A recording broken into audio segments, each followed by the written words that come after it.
Amis de la résistance française et catholique, bonsoir. Ces deux termes, j'y insiste, sont aujourd'hui plus d'actualité que jamais.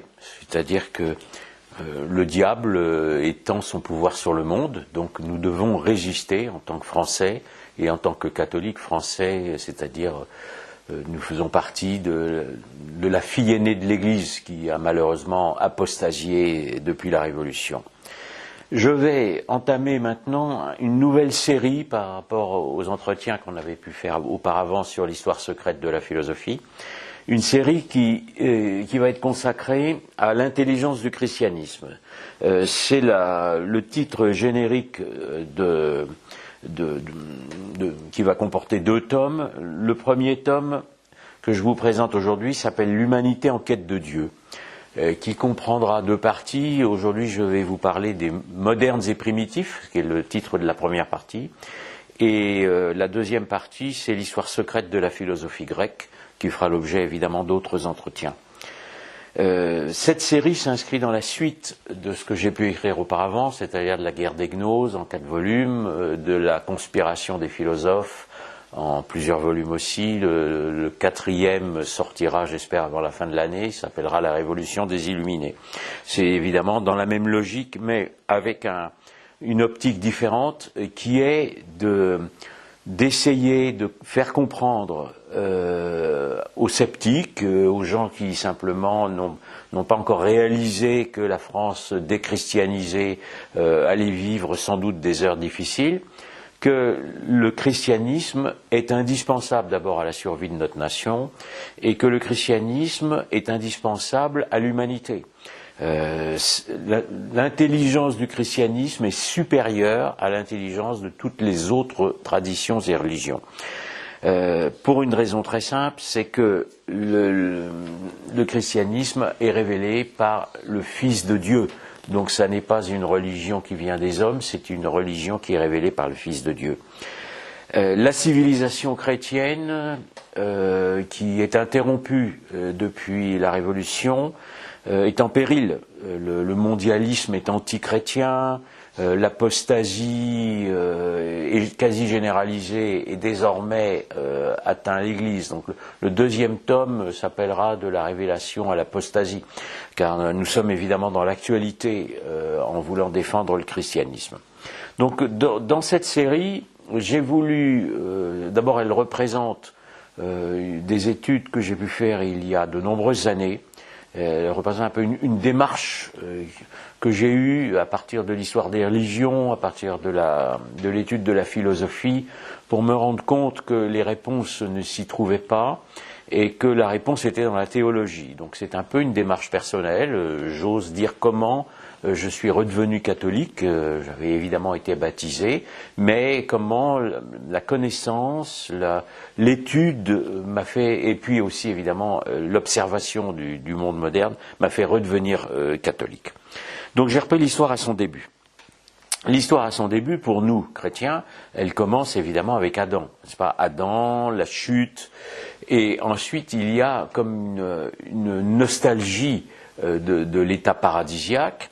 Et ce qu'il y a d'extraordinaire, c'est que même si on fait abstraction de la tradition adamique, même si l'on observe l'histoire en simple historien, en simple anthropologue, on s'aperçoit que dès les temps primitifs, l'humanité a été en quête de Dieu. C'est ce qui donne le titre de ce livre. Elle a tout de suite tourné, dès que l'homme est dressé, il regarde le ciel, il pense que le feu est tombé du ciel, il pense que la puissance est tombée du ciel. Et il y a d'abord ce que l'on appelle des mythes. Alors dans le langage moderne, bon, vous savez que le langage moderne est faux, pas du début jusqu'à la fin, et le mythe a un sens péjoratif, alors que dans les civilisations anciennes, le mythe était ce qu'on appelle fondateur, c'est-à-dire c'est déjà une rationalisation. Le mythe apporte déjà un cadre de vie à l'humanité. Nous sommes aujourd'hui dans un temps où la religion ne règle plus, alors ni le mythe évidemment, ni même la religion ne règle plus la vie sociale, c'est désormais la philosophie, et la pire des philosophies, c'est-à-dire la philosophie moderne. Et le mythe, dans l'Antiquité, était fondateur, c'est-à-dire qu'il était la solidification des sociétés, alors que la philosophie moderne est un mythe, puisque évidemment elle n'atteint pas la raison, et elle est destructrice de la civilisation. Donc nous vivons une inversion généralisée. Dans la première partie, j'ai voulu comparer les modernes, ce qu'ils sont devenus aujourd'hui, avec les primitifs. En préambule, je dois rappeler, je rappelle à chaque fois qu'il faut bien prendre conscience de ce que j'appelle l'échec moderne, c'est-à-dire que l'inversion du langage, l'imposture rationaliste à cause de Descartes, et l'imposture du mythe du progrès, parce que notre société ne progresse pas, elle est au contraire régressive. Je l'ai compris grâce à un philosophe balte, qui n'est pas catholique d'ailleurs, qui avait écrit il y a 100 ans, et qui s'appelle von Keyserling, et qui avait déploré la primitivation du monde moderne. Et il avait eu cette phrase en disant « Le monde qui naît est essentiellement primitif ». Eh bien, nous le vivons. C'est-à-dire qu'il avait prévu une déshumanisation au nom de l'humanisme, c'est ce que nous vivons, n'est-ce pas? J'ai déjà évidemment dénoncé l'humanisme. Et puis, il est certain que la table rase du christianisme, ce qui est le propre de la révolution moderne, fait perdre la raison et va nous faire perdre maintenant la liberté. Nous sommes à l'aube d'une dictature mondiale. Elle n'est pas encore établie, mais enfin, on a bien vu avec la dictature sanitaire qu'elle se mettait en place et suivra une dictature numérique, sauf évidemment guerre ou révolte des peuples. L'homme moderne qui prétend avoir progressé, en fait, est moins civilisé que le chrétien, que cette civilisation chrétienne qui a duré quand même pendant plus de 10 siècles, et qui avait vu l'individu obtenir un statut personnel, la fin de l'esclavage, puisque évidemment le christianisme est à l'origine de l'abolition de l'esclavage, la liberté, la raison, tout ça c'est terminé. Aujourd'hui, nous vivons un retour au primitif. Il suffit d'observer, n'est-ce pas, les temps actuels. Évidemment, la primitivation est portée par les médias. Les arts aujourd'hui, on s'est préoccupé des arts primitifs, on dédaigne le pseudo-Moyen-Âge, on ne va plus vanter les cathédrales, mais on s'émerveille devant les arts primitifs. Ou des émissions de télévision où on voit l'homme revenir à l'état primitif, je ne vais pas les citer, mais enfin, que ce soit les stupidités de Koh-Lanta ou des Marseillais, voilà, on voit ces espèces d'animaux qui copulent voilà, et qui veulent vivre comme des bons sauvages. Alors, le mythe du bon sauvage n'est pas l'homme primitif. N'était pas un bon sauvage. Le mythe du bon sauvage, que j'ai déjà fait des conférences sur Rousseau, qui est à l'origine de la fable des droits de l'homme. Ne l'oublions pas, donc on est toujours dans le concret. L'homme primitif, il vit en tribu, parce qu'autrement, il n'aurait pas pu vivre. Et l'homme d'aujourd'hui, il vit en tribu. L'homme primitif, il forme un cercle autour du feu. L'homme d'aujourd'hui, il fait aussi des cercles dans ses danses, il danse nu, pas dans des clubs de vacances, il revient à la vie tribale. L'homme primitif, il doit défendre son territoire. L'homme d'aujourd'hui, la tribu d'aujourd'hui, elle tague son territoire pour le trafic de drogue. C'est exactement la même chose. Alors il y a quand même un certain nombre de différences. C'est que l'homme primitif, d'abord, autour du feu, il commence à comprendre que la nature n'est pas tout et qu'il y a quelque chose derrière les choses. L'homme d'aujourd'hui, il est un sauvage sans raison et sans réflexion. Et l'homme primitif se méfie de celui qui va lui voler le feu ou de celui qui va lui voler la récolte. Donc il a une défiance vis-à-vis de l'autre, alors qu'aujourd'hui, nous ouvrons notre civilisation à l'autre et donc nous vivons un déversement de voleurs de récolte sur notre terre. Donc l'homme primitif, en fait, est beaucoup plus sage que l'homme moderne. Maintenant, il est évidemment, il n'a pas encore de révélation, il ne sait pas que Dieu existe, S'il y a eu une révélation à Adam, il peut en avoir une nostalgie, et il va avoir un certain nombre de croyances, et qui sont des croyances non compatibles, évidemment, avec la création par Dieu. Une de ces croyances, c'est l'animisme. Il croit par exemple que l'homme peut transmigrer dans des animaux, et donc il va manger des animaux en espérant manger leur esprit. Et il va se passer la même chose avec le début du cannibalisme. On va manger l'autre pour manger son esprit, pour posséder son esprit. Dès les temps primitifs, dans un phénomène de sorcellerie, etc., on a déjà une croyance dans ce qu'on va appeler la métempsychose, et c'est la mode, ça aussi c'est d'actualité, hein, parce que c'est la mode des vies antérieures. Vous avez une chanteuse un petit peu qui doit fumer un peu trop le calumet de la paix, qui a dit récemment qu'elle trouvait son inspiration dans ses vies antérieures, ou dans des sectes. On entend des gens qui vont rechercher dans leur vie antérieure la psychanalyse, hein, qui est une sorte de retour sur soi-même. Enfin voilà. Et au milieu des tribus, l'initié de l'époque, ce qui est d'ailleurs le sorcier, va acquérir un pouvoir immense.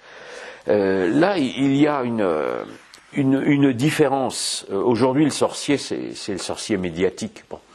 Et la différence, c'est que l'homme primitif considère la nature comme un phénomène sacré, donc il respecte les lois de la nature. Alors que le moderne, aujourd'hui, vit dans un monde profane et met en péril la nature, parce que la nature a été créée par Dieu, donc comme le rejet de Dieu implique le rejet de la nature. Quand j'oppose donc le moderne au primitif, et que je les compare, je trouve que le moderne est très inférieur au primitif. Le primitif n'est pas dangereux pour la création divine, alors que le moderne l'est. Je vais me permettre de citer une phrase ou deux. Le primitif est au plus bas de l'échelle, et d'échelon en échelon, il va monter vers la lumière du ciel. L'homme moderne, lui, est redescendu de l'échelle. Il croit avoir recréé le paradis, mais c'est un paradis artificiel. On lui dit qu'il est civilisé, il est redevenu sauvage.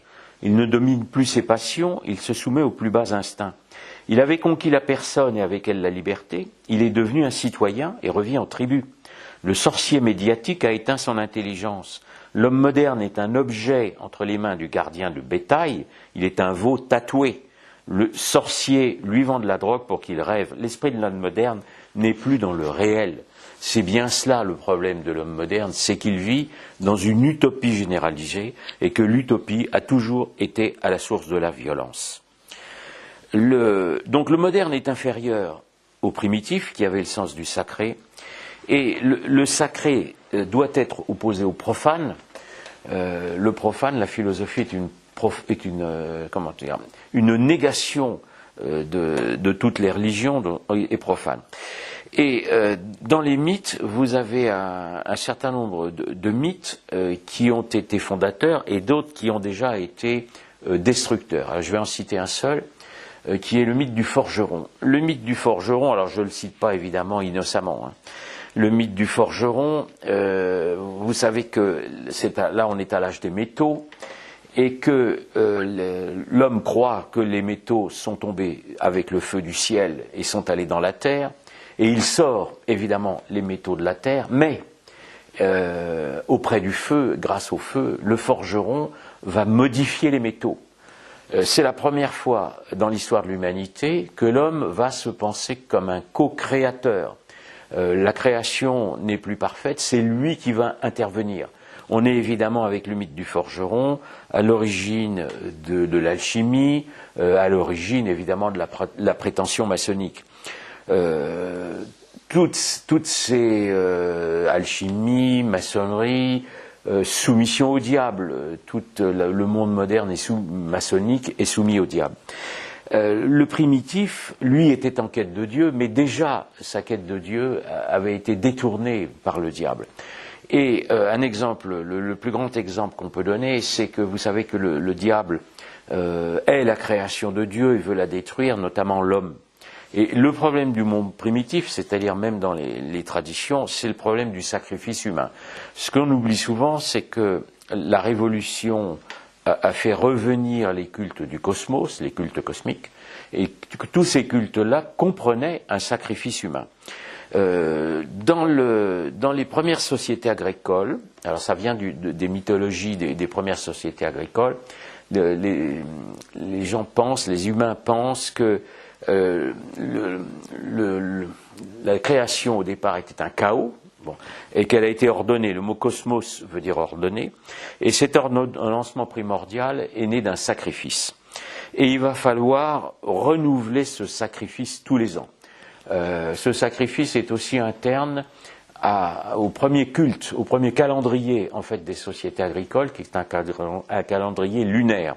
C'est la lune, n'est-ce pas, qui règle le rythme des saisons. Et il s'associe au culte de la terre-mère. Alors là aussi, ça n'est pas de l'histoire ancienne, parce que nos écologistes croient, n'est-ce pas, en la terre-mère. Donc nous sommes revenus à un culte de la terre-mère. Vous avez pendant tous les temps primitifs une lutte entre des cultes de la lune, donc c'est un culte féminin, et des cultes du soleil, culte masculin. Le premier culte, c'est un culte féminin. Le problème, c'est que pour les primitifs, le temps se déroule dans des cycles, n'est-ce pas ? Dans la Bible, le temps est créé, donc il y a un commencement, le temps est linéaire, mais à l'époque, on est dans un cycle. Et ce cycle peut être interrompu par ce que l'on appelle une crise cosmique. Une crise cosmique, ça peut être un déluge, ça peut être une sécheresse. Et donc, il faut faire un certain nombre de fêtes, un certain nombre de sacrifices pour que le cycle de la nature redémarre. C'est l'origine de la fête du Nouvel An. La fête du Nouvel An, le carnaval, où l'on sacrifie un roi, à l'époque est un roi de pacotille, mais qui est aussi une transgression des règles de la nature. C'est-à-dire que pendant cette période de mort de la nature, n'est-ce pas, au Nouvel An, avant qu'elle ne recommence, on transgresse toutes les mœurs, on renverse l'ordre établi, mais on transgresse aussi les mœurs. On porte un masque. Alors aujourd'hui on met une capuche, hein, c'est exactement la même chose, et la transgression des mœurs, c'est devenu évidemment la révolution sexuelle de mai 68. Donc les fêtes révolutionnaires, on en connaît pendant la Révolution française, et évidemment elles ont été promues par évidemment un franc-maçon qui n'était pas très chrétien. Le problème des sociétés primitives, c'est que le cycle de la nature redémarre.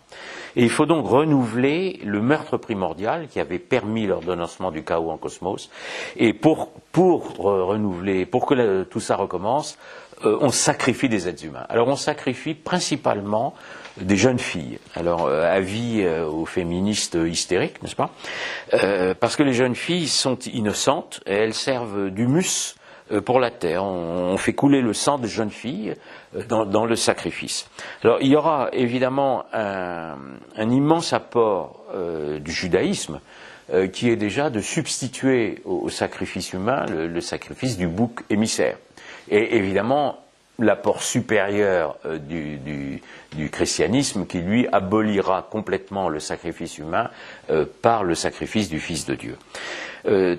Il y a un immense auteur qui m'avait beaucoup impressionné il y a une quarantaine d'années, ce qui est René Girard, qu'on ne lit pas assez, et qui avait décrit la crise sacrificielle du monde moderne. Malheureusement, puisque notre monde est revenu au culte cosmique par la Révolution, il a réouvert le temps du sacrifice. Nous l'avons vécu, c'est toujours pas théorique, nous l'avons vécu au XXe siècle avec quand même 200 millions de morts. Donc je pense que c'est quand même un chiffre qui est assez important pour qu'on se penche sur le phénomène. Girard avait eu le mérite de différencier ce qu'il appelait la violence purificatrice, donc un sacrifice qui va réconcilier les camps, on sacrifie un innocent pour réconcilier les camps, et puis la violence qu'il appelle impure. Et la crise sacrificielle, elle naît du mélange des deux. Et à partir du moment où la société moderne a nié le sacrifice du Fils de Dieu, elle fait revenir uniquement la violence impure, c'est pourquoi la violence se déchaîne. Cette violence est liée à ce que l'on appelle le naturalisme, c'est-à-dire la négation de Dieu, naturalisme qui est le fondement de la philosophie moderne, le fondement de la Révolution. Il y avait des choses cachées depuis la fondation du monde, et vous savez que le Christ dit qu'il vient révéler les choses cachées depuis la fondation du monde. Ces choses cachées, c'était l'innocence de la victime sacrificielle du bouc émissaire. Ce temps est revenu avec la Révolution, ne serait-ce que dans la fameuse Marseillaise, où l'on chante qu'un sang impur abreuve le sillon, n'est-ce pas? C'est le retour du sacrifice qui vient avec la Révolution, qui est une révolution, c'est-à-dire le retour au culte cosmique. Elle a été précédée par l'islam, donc ça j'ajoute par rapport à Girard, j'ai écrit un livre sur l'islam où je le montre, par la Renaissance, puisque c'est la Renaissance qui est coupable du retour des cultes cosmiques en Occident, par la Réforme, puisque la Réforme a mis fin au sacrifice de la messe, n'est-ce pas? C'est aussi évidemment d'actualité avec le Concile Vatican II, et la Révolution. Donc la violence moderne, dont nous n'avons pas fini de subir les conséquences, parce que les temps modernes sont toujours en cours, donc la violence va continuer à se répandre et d'une façon impure, c'est-à-dire elle entraîne la violence. Toute nouvelle violence justifie une nouvelle violence. On le vit avec la guerre en Ukraine. Et tient essentiellement à la négation du sacré. Le sacré, que j'écris avec un S majuscule, c'est-à-dire du sacrifice du Fils de Dieu. Depuis le sacrifice du Fils, le sacrifice humain est proscrit. Depuis la révolution, c'est-à-dire le retour au culte cosmique, les humains sont sacrifiés, on l'a vu dans les guerres mondiales. C'est pour cela que je suis anti-moderne, que je suis contre-révolutionnaire et que ce livre participe à la défense du christianisme que nous devons tous poursuivre, n'est-ce pas, avec acharnement. Donc je conclus toujours de la même façon, n'oubliez pas, nous sommes des croisés. Je vous remercie.